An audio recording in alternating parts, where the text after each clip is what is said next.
Coming up, we talk with ICT reporters from Canada and across the United States. I just felt like that's part of what we bring as Indigenous journalists, and recognize, okay, this is what's happening. Join us for that Reporter Roundtable, plus headlines from the ICT Newscast. This program is made possible by the Corporation for Public Broadcasting, a private corporation funded by the American people. The ICT Newscast is sponsored by the Indian Land Tenure Foundation, a nonprofit organization serving American Indian nations and people in the recovery and control of their rightful homelands. On the web at iltf.org. Support for the ICT Newscast with Aaliyah Chavez comes from the Arizona PBS studios in Phoenix at the Walter Cronkite School of Journalism and Mass Communications at Arizona State University.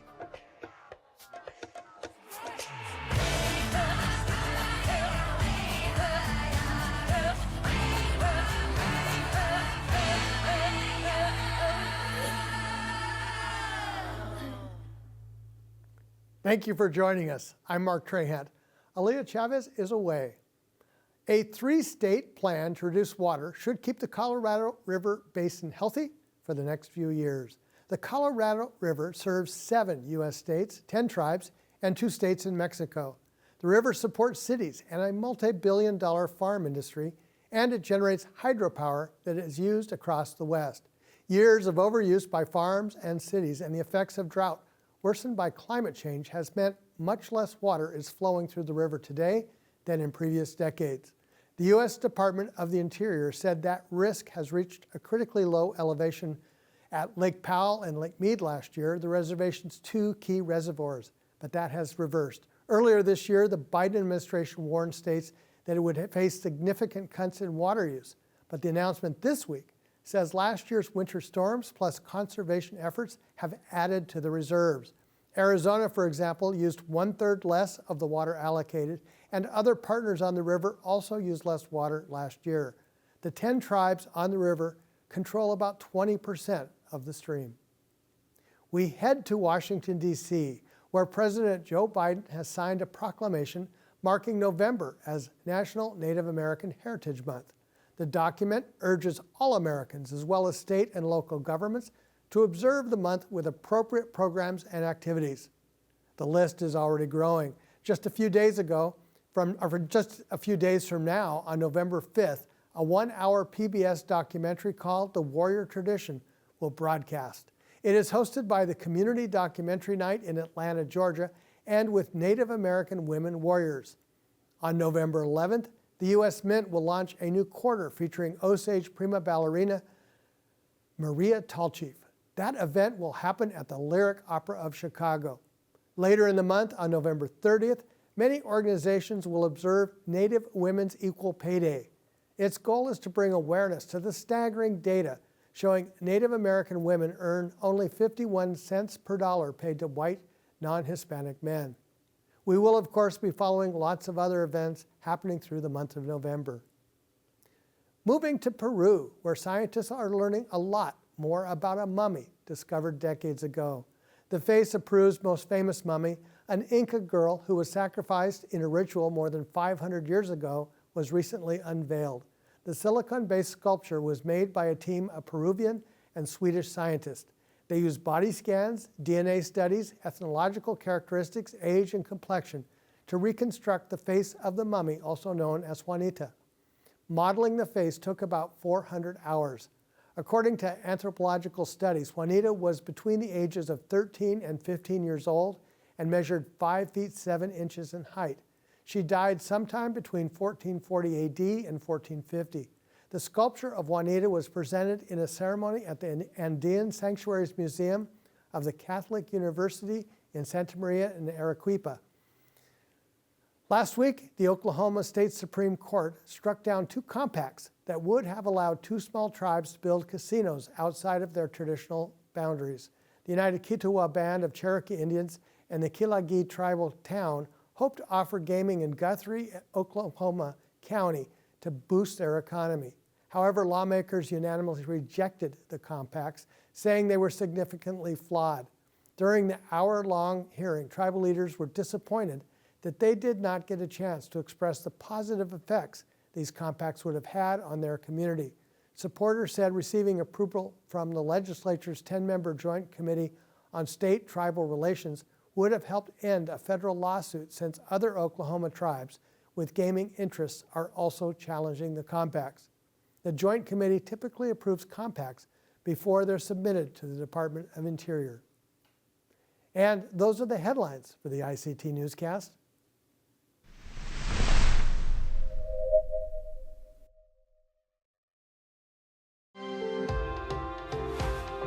Growing up, I've always wanted to help people.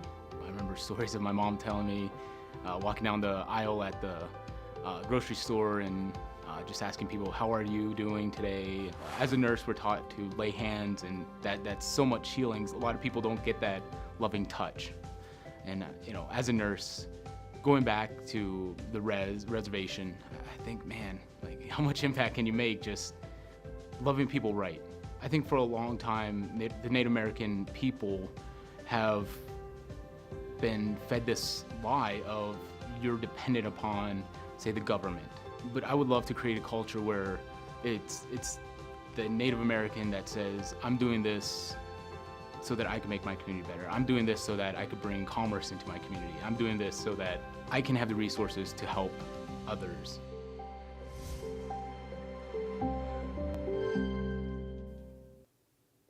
ICT has reporters across Turtle Island. We have bureaus in Washington, D.C., Anchorage, Portland, Missoula, as well as reporters in Manitoba, South Dakota, and soon Oklahoma. On this edition of the newscast, we're checking in on a few of our team and opening a conversation about recent stories. Aaliyah Chavez has the interview. We turn now to a panel of ICT reporters and editors to bring us a look behind the scenes on some of the big stories we've been following. Let me start by introducing our panelists. I'm joined today by ICT political correspondent Pauly Denetclaw. Hi there, Pauly. Hi, thank you so much for having me. Also joining us is ICT senior editor Dianna Hunt. Hello to you, Dianna. Hi, Aaliyah. And last but not least, we have with us special correspondent Miles Morrisseau. Welcome, Miles. Hello, Leah. Nice to be here. Miles, I want to start with you. Wab Kinew was just elected the premier of Manitoba, and the Anishinaabe man actually became the first Indigenous person elected to such a post in Canada. I understand that you were there for his swearing-in ceremony. Yes, I was able to attend the swearing-in ceremony for Wab Kinew, the first First Nations premier in Canada. And it was really a special moment, and they put a lot of time to ensure that the Indigenous perspective and the Indigenous voice was very well represented. He greeted, starting things off, greeting the people with greetings from all 7 nations, Indigenous nations that founded the province, the lighting of the Inuit Kulik, the dancing of the Red River Jig by the Norman Chief Métis dancers, Dakota drum, and then standing, beside him when he took his oath of office. He didn't have his hand on the Bible. He had his ceremonial pipe in his hand, and 2 women chiefs to his left and to his right to support him as he took that oath of office and made that, swearing in with his pipe. And so brings that sacred element, Indigenous sacred element, to that ceremony. But people were also allowed to swear on the Bible if that's how they wish to take that oath. And so certainly a lot of respect for the spirituality of all Manitobans. So it was a really celebratory time. And as somebody once told me after the event, as Justice Murray Sinclair, the former head of the Truth and Reconciliation, said, this was a moment of true reconciliation. And someone told me, that's how it's supposed to be.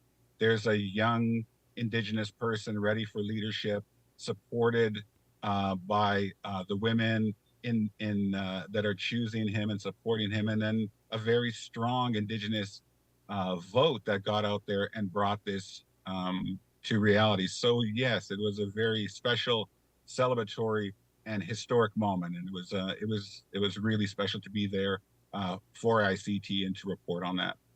Tell us what he's actually done during his brief time in office. Well, the two main issues that got him elected. Number one, his number one platform was health, to address the health system in Manitoba. A lot of healthcare systems across the country took a big hit and continue to reel and react to the pandemic. And so during the last administration, three emergency rooms were shut down across the province. So he's pledged to reopen those, find the funding, find the staff to reopen three emergency rooms. So that was within the first week. And then on Friday, he met with the families of the women who were victims of a serial killer that was stalking Indigenous women in the city of Winnipeg, that their bodies, their remains are believed to be in the landfill, either the Brady landfill or the Prairie Green landfill, just on the outskirts of the city. So he met with the family members and pledged to begin that process of searching for their remains and trying to bring closure to this story that has been rocked the city of Winnipeg for well over a year now. Miles, one of the things you told me as you were coming back from the swearing in was how important the pipe was for you. Tell me what your thoughts were when you first realized that and what your reaction was to it. Well, there was a sense of, how are they going to change this? How are they going to indigenize this experience? And, there was that question of, okay, you're swearing an oath to the King of England. Like those parts of that old school legislative parliamentary government are still there. So they're swearing allegiance to the king. But, whether he was going to, make that swear over the Bible, what steps, that were going to be taken to recognize his Indigenous ancestry.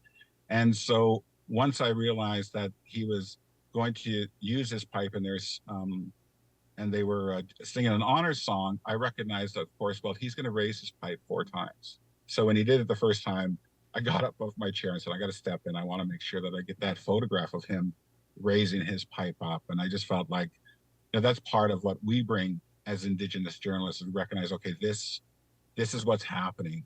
He's going to do this 4 more times. I can capture that moment. And so it was part of that feeling, that really just honoring the Indigenous people and the Indigenous history of that province. It was special. Miles, do you think that Canadians who are not Indigenous recognize the significance of the moment? Can you maybe describe or characterize what the greater narrative has been about this big issue? Well, I think that when you can't win a popular election, you can't win with a majority of government unless you're going to get significant support from the non-Indigenous community. And, whether the viewers are aware, the issue of searching the landfill became the wedge issue for the governing Progressive Conservatives. They wanted to make the population know that they didn't want to do this search. They didn't feel it was necessary. They didn't feel it was safe. And so I think that it became an issue that got people out to vote instead of, support. Oh, yes, we agree with it. It became more of a wedge issue that inspired people to get out and vote. The early voting was historic. So it definitely got people. There was an issue that got people out, and that certainly would seem to be the one. So recognizing how important this was for Indigenous people, and, recognizing that you're trusting the province, you're trusting the future of your healthcare system. You're talking about education. You're talking about managing, the government coffers. So trusting a young Indigenous man with that responsibility, I think, and reflecting our own trust as Indigenous people, saying, yes, he's ready for the job. And then the majority population supported that decision. So he'll be watched. Obviously, there's a lot of work left ahead, and whether things, as we all know in politics, the honeymoon doesn't last forever. So we'll see where things go in the next couple of months. Let's turn now to politics in the United States, and I want to bring Pauly in here. Former Navajo President Jonathan Nez has announced that he's running for a U.S. House seat from Arizona, and if he wins, he'd be making some history there too. Yes, he definitely would. And then on Miles's point, I did just want to add that I used to be a board member for the Indigenous Journalists Association, and actually the first year that I was a fellow for them in 2014, we had Wab Kinew as our keynote speaker for that conference, and I've been following his career ever since. And so it's just been so magical to, one, read Miles's article and just to see where Wab has gone, just over the last decade. And it's been really amazing. Like, I remember when I saw that he decided to, run for office, and I was like, oh my gosh. And so just wanted to share that before I got started. But yes, Jonathan Nez is running for Congress in Arizona District 2. Previously, before the redistricting happened after the 2020 census, it was previously called Arizona District 1. And in Arizona District 1, there was a huge native vote population. And so the native vote was really important in those elections. And since then, some will say, and it has been reported that it has been gerrymandered so that it got pulled 7 points to the right. And so after that, Eli Crane, who is a newcomer into politics, has never held office before, was elected exactly by the margin that it was pulled to the right. So it was about 7%. And so it's going to be a very tough race for Jonathan Nez, but what he has is name a recognition. He was president of the Navajo Nation. There are 14 of Arizona's 22 nations are in Arizona District 2. And so even though it is going to be a tough race, I really do think that Jonathan Nez has a fighting chance, especially because he has been very bipartisan in the way that he works. His vice president, Myron Leiser, was a Republican. He was at a lot of the Trump rallies when Trump was president. And then also as vice president in that role, Leiser went to a lot of Republican events representing the Navajo Nation there. And then Mike Pence also came to Window Rock. And that was all under Jonathan Nez's administration. And so I think that does reflect that he is, even though he is a Democrat, he is open to being bipartisan. Pauly, can you actually talk a little bit more about this playing field? You just mentioned that Jonathan Nez is running as a Democrat. He, of course, would have to win the party's nomination. Do we know if there are any other Democrats currently running for that seat? So right now, there are no other declared Democrat candidates from what I'm aware of. There have been some information about some people who were interested in running, but who have fully launched their campaign. Jonathan Nez is one of the first. And so, yes, he is running as a Democrat in this district against incumbent Eli Crane, who is also, I did want to say, he was one of the 19 who voted against Speaker McCarthy. And he's a member of the Freedom Caucus and has been outspoken about securing the border and lowering government spending. And so those are some of the things that he's been doing while he has been here in DC. Pauly, I want to take us through a little bit of an exercise. If you were Jonathan Nez and running for Congress, what kind of campaign do you think that you have to run? Is it a given that the Native people are going to vote for you? Do you have to win those voters over? Do you also have to remain bipartisan, as you mentioned, in order to win maybe some swing voters? Maybe talk a little bit about that. I think it's definitely important that you do have to get those moderate votes, folks who would be willing to vote for a Democrat, because it is going to be an extremely, extremely tough race. The 7 points are going to be so hard to overcome because those are all Republican voters who voted for somebody like Eli Crane, who has no experience holding office whatsoever, but still he was able to overcome a 3-term congressman who previously held that seat. And I will say this, he was extremely beloved in District 1. But after it was redistricted, it did get pulled to more conservative rural voters. And so I think for those reasons, it would be really important for Jonathan Nez to be more bipartisan, to be open to getting those more conservative voters, those more moderate voters. I will say that it will be a challenge to also get Native voters to the polls, especially with some of the voter ID laws that are in Arizona. And as we know, rural addressing is an issue, especially in Indigenous communities. And so that's definitely going to be another hurdle in getting Indigenous people registered and at the polls and have their IDs with their physical address on it. And so I think it will be a challenge, and I'm just looking forward to seeing what tactics he is going to be using in this upcoming election. I want to turn now to entertainment and bring Dianna in. Dianna, there's quite an interesting show running now on PBS called Little Bird, and I understand that it explores a dark chapter in Canadian history. Yes, that's right. Little Bird is one of a number of programs that PBS is running in October and November. It deals with what's called the 60s scoop in Canada. Miles is familiar with this, of course, in which children, Indigenous children, Native children were taken from their families and adopted out into other communities.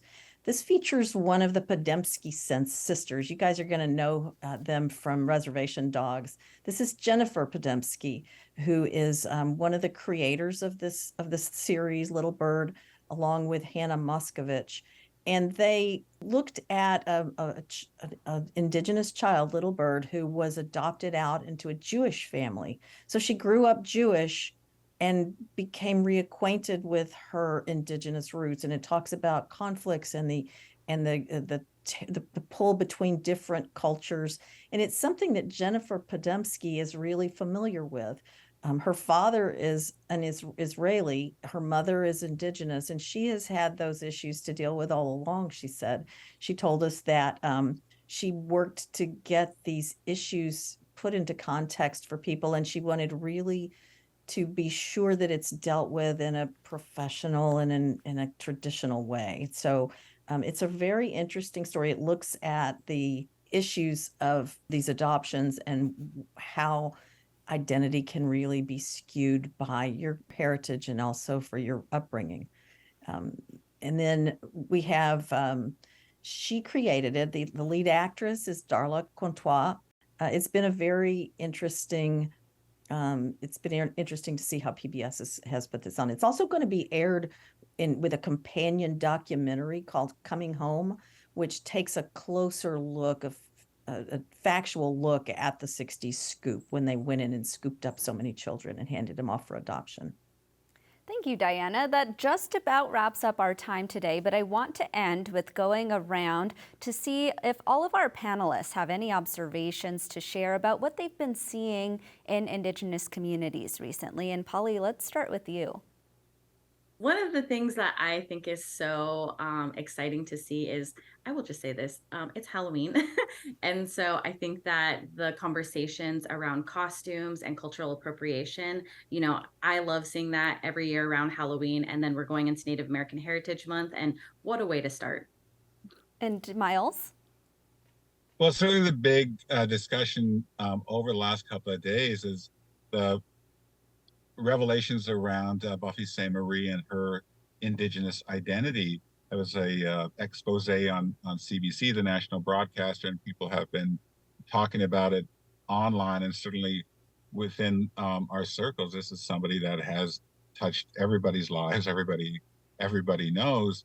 And so those issues around that also are around issues of identity are being discussed. And Little Bird, the series that Dianna was talking about is very much, in tune with that notion of like the Indigenous identity is such a fragile thing in some ways, and such a precious thing, that these revelations have caused a lot of distress, anger, disappointment, a lot of different things that people are feeling right now. And so this is an ongoing part of, I think, of our own reconciliation. We're really trying to come to terms with our own past and our own history, and it's just this ongoing thing that I think is very much part of our current Indigenous reality.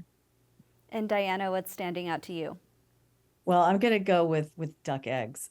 As a taking a politician's approach to this, I'm going to answer the question you didn't ask me, and that is duck eggs. Mark Trahan, our editor at large, wrote a story about how duck eggs are now growing in interest among chefs, indigenous chefs who want to present those foods. I have ducks. They're very prolific. I have a new view of duck eggs. Every time I see them, I think, oh, there we go. There they are. And so duck eggs are the things that I'm noticing this week. Well, I want to thank all of our panelists today, Pauly Denetclaw, Dianna Hunt, and Miles Morrisseau. Thank you so much. Thank you. Thank you. Thank you. And on the next ICT Newscast, a new novel from an Ojibwe author is in bookstores this week.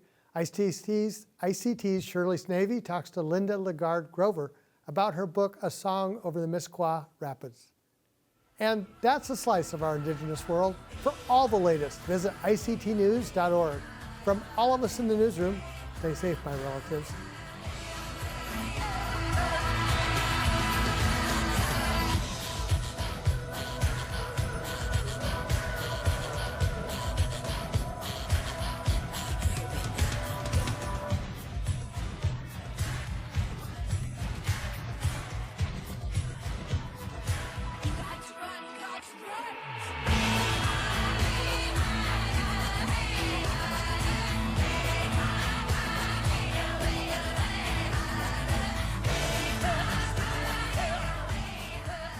This program is made possible by the Corporation for Public Broadcasting, a private corporation funded by the American people.